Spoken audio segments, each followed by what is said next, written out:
પ્રાયોજક છે cancer healer centre, a new beginning. અમદાવાદના વસ્ત્રાલમાં આતંક મચાવનારા અસામાજિક તત્વો સામે કરાઈ મોટી કાર્યવાહી. પોલીસે એએમસી સાથે મળી અસામાજિક તત્વોની સાન ઠેકાણે લાવી. આરોપીઓના ગેરકાયદે ઘરનું ડિમોલિશન કરવાની સાથે જાહેરમાં સર્વિસ પણ કરવામાં આવી અને કાયદાનો પાઠ ભણાવ્યો. એએમસી અને પોલીસની કાર્યવાહી દરમિયાન આરોપીના પરિવારની મહિલાઓએ હોબાળો પણ મચાવ્યો છે. આક્ષેપ કર્યો કે સમગ્ર ઘટનામાં તેમનો પુત્ર હાજર ન હતો. ડેમોલિશન રોકવા આત્મવિલોપનની પણ ચીમકી ઉચ્ચારી છે. 6 મહિલાઓની અટકાયત પણ કરાઈ હતી. અસામાજિક તત્વોના પાપની સજા તેમના પરિવારજનોએ ભોગવવી પડી છે. આરોપીઓના ઘર તૂટી રહ્યા હતા ત્યારે પરિવારજનો રડી રહ્યા હતા.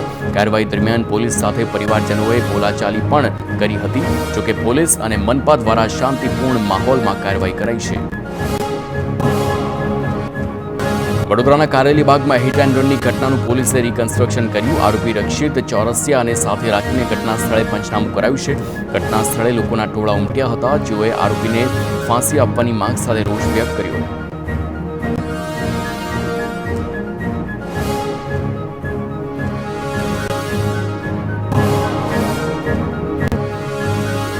વડોદરામાં અકસ્માત સર્જનાર રક્ષિત ચોરસિયાના વધુ 2 દિવસના રિમાન્ડ મંજૂર.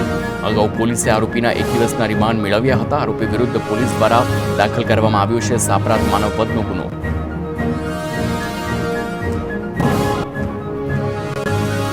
વડોદરામાં હિટ એન્ડ રન મામલે 3 એએસઆઈની બદલી. પોલીસ તપાસ દરમિયાન આરોપીએ મીડિયાને આપેલા ઇન્ટરવ્યૂને લઈ કાર્યવાહી થઈ છે.